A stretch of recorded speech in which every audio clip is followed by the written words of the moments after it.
Ya Pak. Silakan Pak. Pak, saya berdiri nih. ya, bisa diberikan contoh lagi atau tips lagi supaya memenangkan big case, Pak. Sikap mental apa yang harus kita punya? Terus mungkin kata-kata fungsinya, terus tips-tips yang lain. Oke.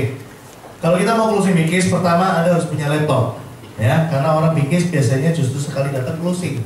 Big case itu biasanya malah nggak perlu 2 kali, 1 kali bisa. Ya, jadi tips pertama harus bawa laptop. Nggak bawa printer masih nggak apa-apa. Ya, karena yang penting bisa ditunjukin. Habis itu kan trial close-nya tetap medical. Nanti bisa tanda-tandanya di tempat lab. Ya, 1 bawa laptop. Ya, yang kedua ya pasti penampilan ya. Kita mau big case, penampilan harus oke. Jangan sampai biasa-biasa. Ya, nah. Yang ketiga, big case itu pasti Anda harus menguasai polis orang. Yang nggak perlu harus tahu rider orang, yang penting bisa baca.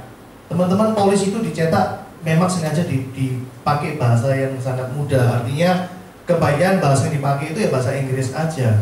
Misalkan kalau Anda mau ngecek crisis cover ya bahasanya paling critical illness lah, crisis cover lah, kayak gitu. Nggak mungkin tulisannya Rocky itu artinya crisis cover, nggak mungkin. Ya, jadi simple aja. Nah, big case itu yang bisa ditambah adalah CCP-nya. Ya, dari semua rider prudensial yang paling powerful itu CCP. Kenapa? Karena 1, dia bayar sesuai kontrak. Artinya kalau dia punya CCP 80M pun misalkan, terus sakit jantung 100 juta, kan tetap dibayar 80M. Jadi orang punya CCP nggak apa-apa, masih besar-besar. Ya, kan anggapannya ada kejadian malah sosok-sosok PN kan gitu kan. Nah, yang kedua, CCP luar biasa. Kenapa? Karena walaupun dia nggak sakit tapi langsung meninggal, tetap keluar. Itu hebatnya CCP. Artinya kita kalau beli rider kan pasti tiap bulan ada biaya asuransi. Itu ibaratnya kan biaya maintenance, benar kan? Nah, satu-satunya rider yang pasti kita nikmati ya CCP, benar nggak? Karena pasti meninggal, nggak mungkin nggak gitu. Tapi kalau orang beli PHS terlalu besar, kadang juga belum tentu untung. Contoh nih, ada orang beli PHS plan F, ternyata 10 tahun ikut Prudential nggak pernah sakit, tiba-tiba kecelakaan mati, lo kan nggak ada gunain.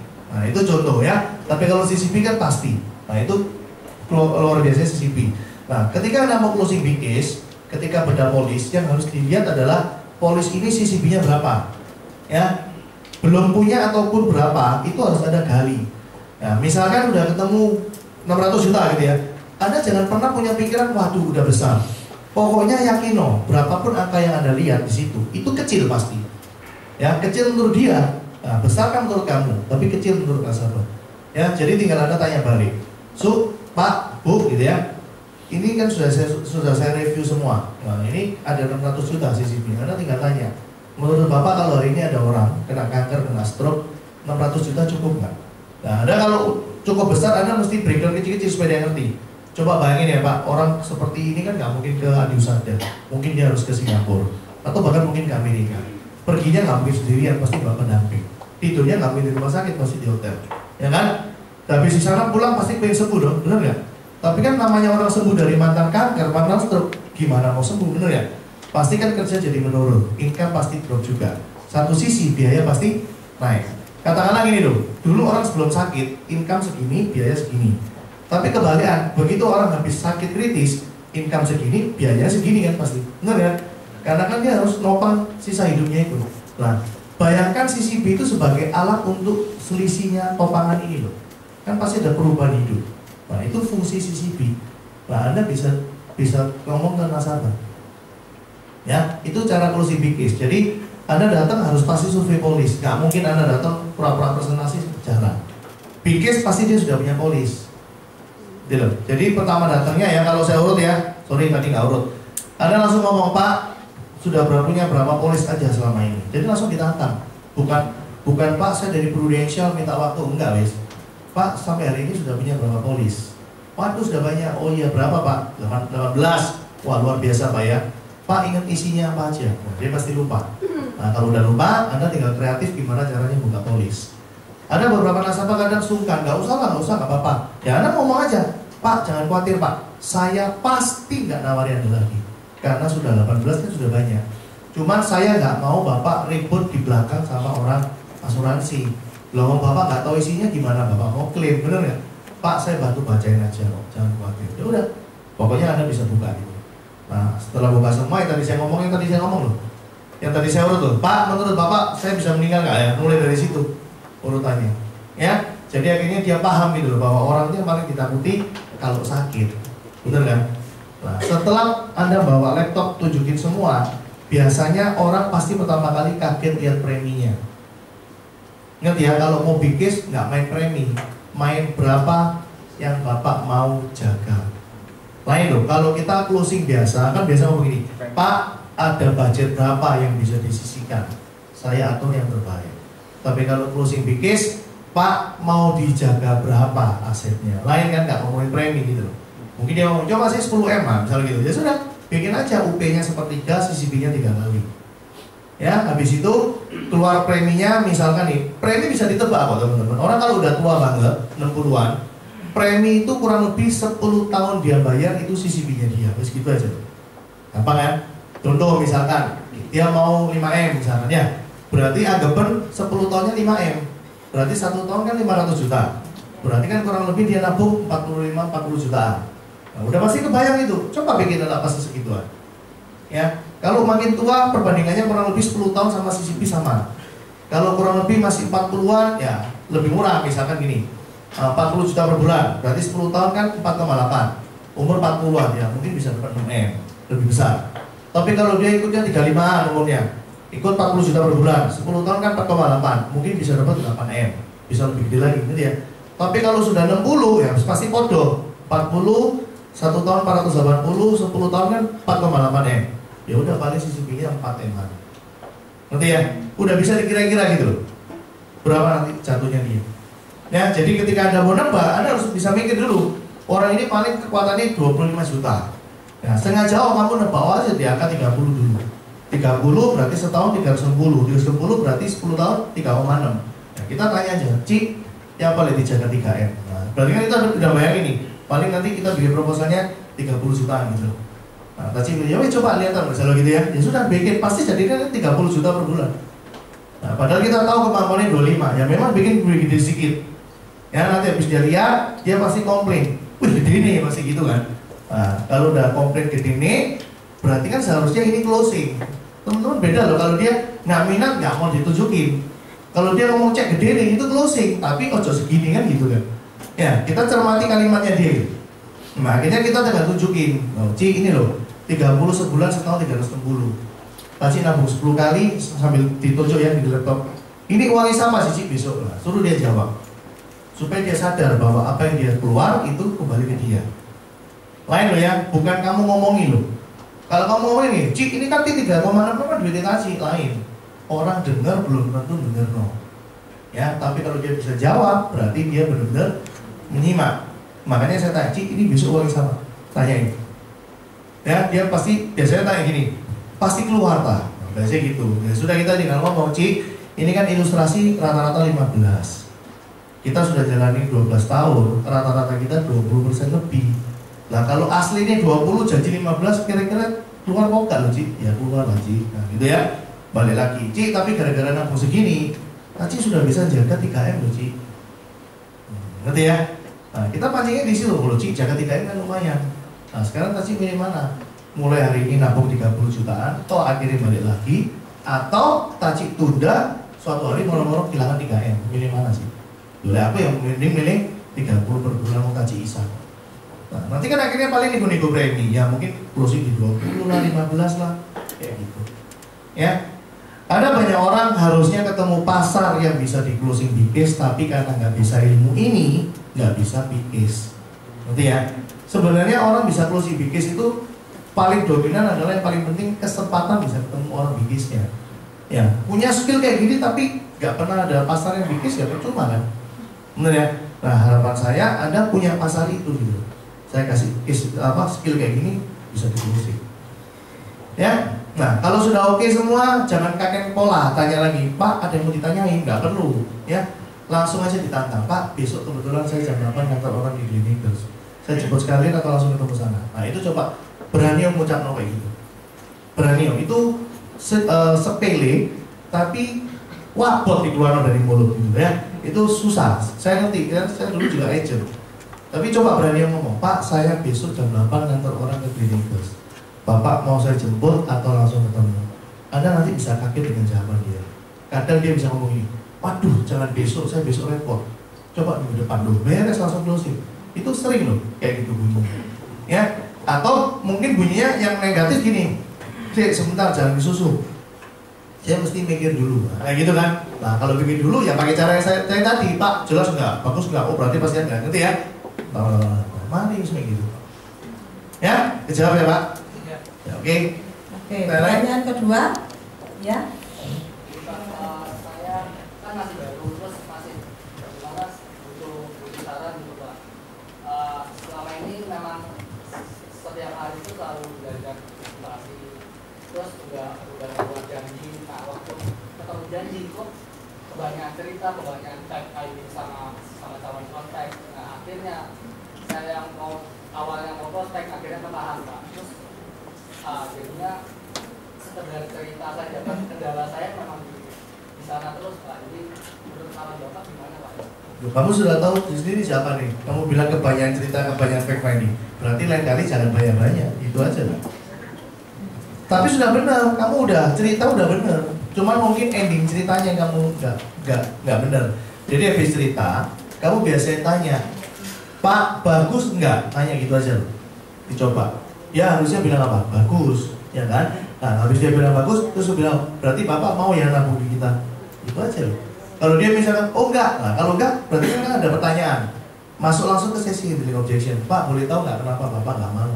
Padahal Bapak bilang bagus. Nah dia akan keluarin penyakitnya kan, misalkan bagus sih tapi saya nggak percaya. Nah Anda bisa sembuhin. Bagus sih tapi saya nggak punya uang.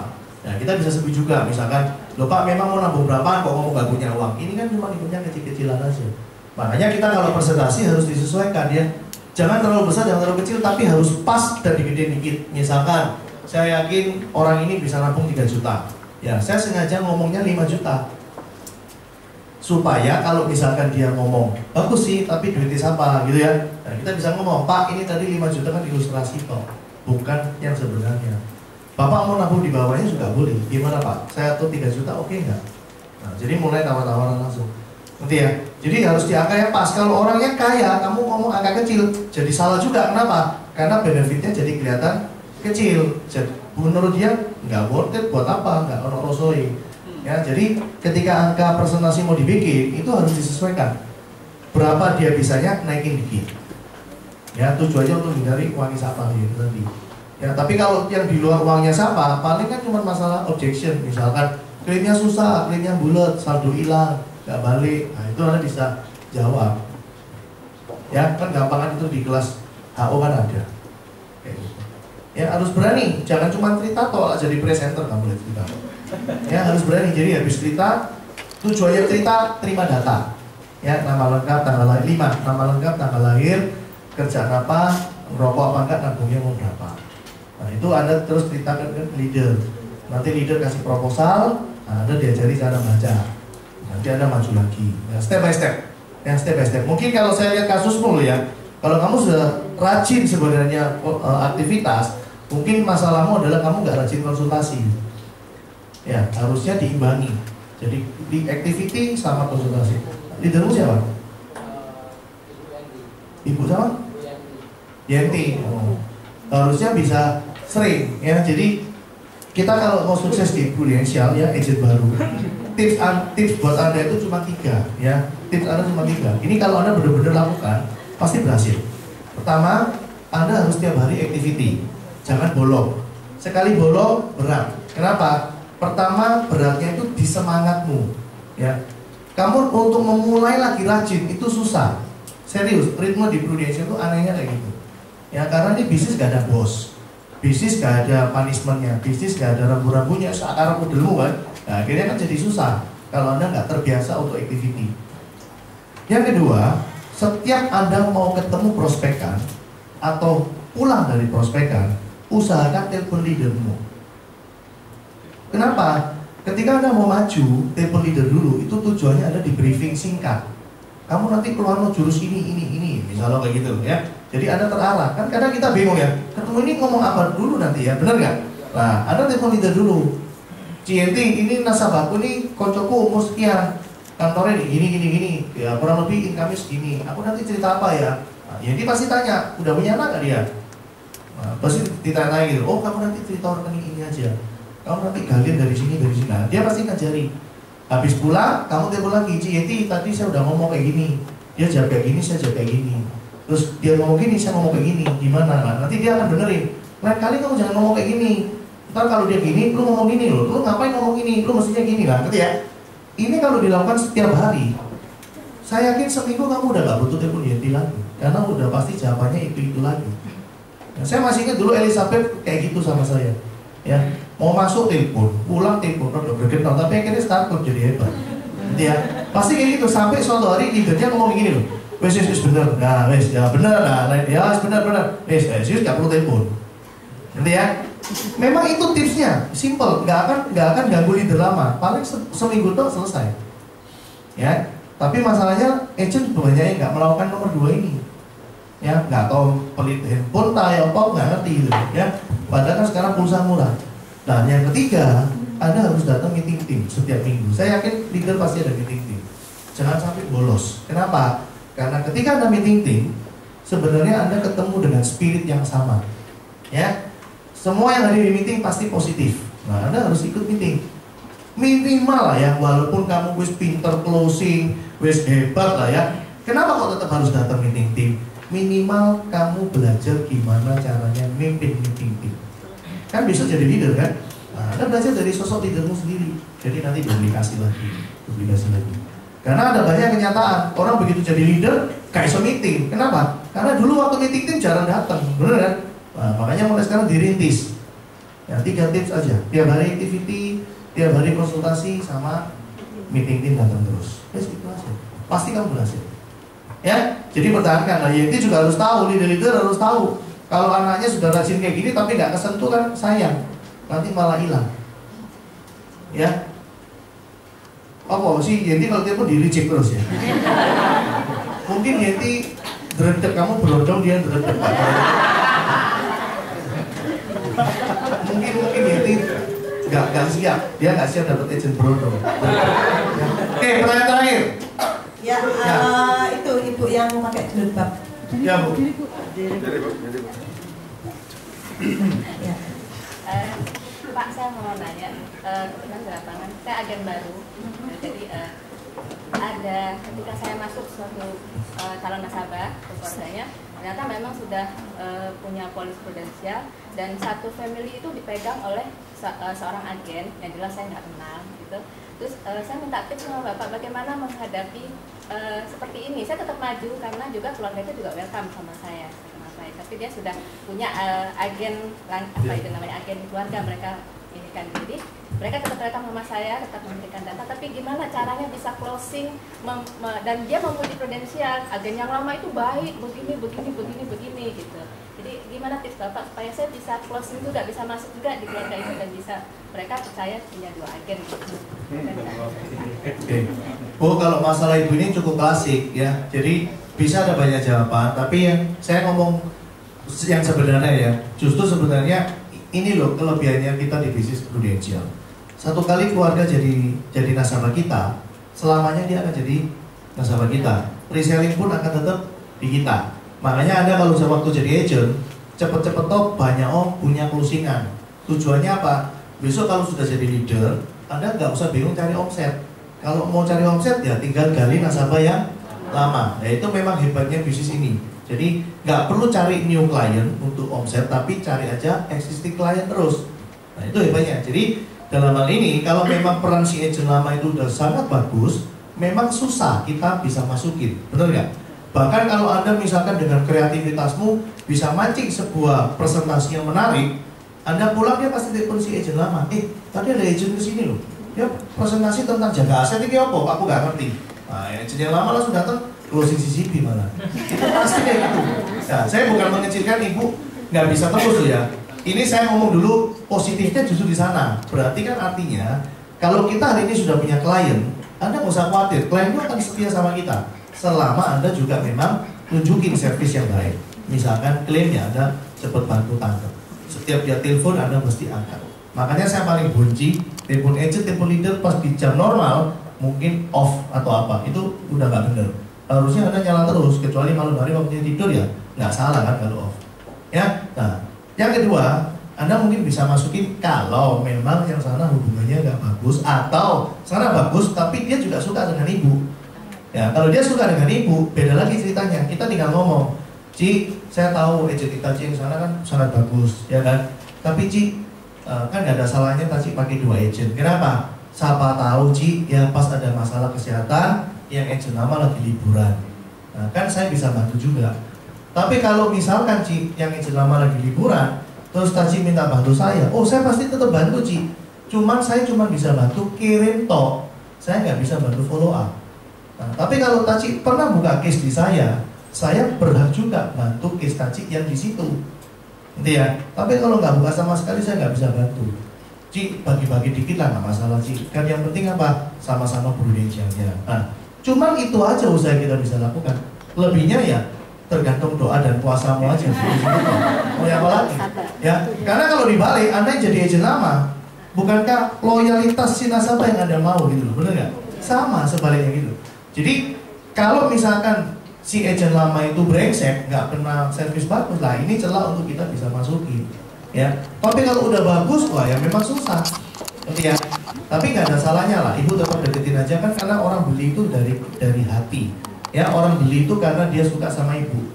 Ya, kalau mungkin tiap hari ibu tetap sabar, ya tetap follow up, ibu yakin pasti bisa kok, pasti bisa. Karena orang beli karena dia itu sungkan sebenarnya.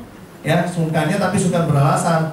Dia lihat ibu memang serius, ibu memang sabar, ya, yang dibaca juga bener. Nggak jelek-jelekin yang sana, dia mungkin bisa ambil. Mungkin kecil dulu, nah, tapi siapa tahu habis kecil bisa jadi besar. Ya, mungkin ibu bisa gali juga dari referensi. Nah, kalau kayak gini kasusnya nggak masalah. Udah di closing orang kan prudensial. Nah, mungkin ibu bisa tanya, Ci, ada nggak teman Ci mungkin bisa dikenali? Kembali ke kita lah ya. Tapi Bu, terlepas dari ini semua, tips saya yang terakhir adalah kalau memang menurut ibu ini agak susah, ya jangan diterusin. Ingat kita hanya punya waktu yang terbatas. Pakai jam kita untuk hal yang memang bermanfaat. Kalau memang bisa di next, kita ada tujuan yang lain, yang penting di next. Ngapain konsen ke sini terus gitu? Nanti malah goalnya nggak kecapai.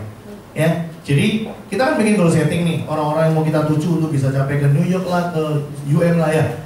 Orang yang seperti ini boleh tetap di follow up. Kalau memang kondisi nganggur soro, nggak ada jadwal, atau mungkin harusnya jam 1 ke sana tapi ditunda, daripada nganggur ya follow up lagi, itu nggak apa-apa, nanti ya. Tapi jangan dengan serius, dengan fokus ke sana terus, ngapain?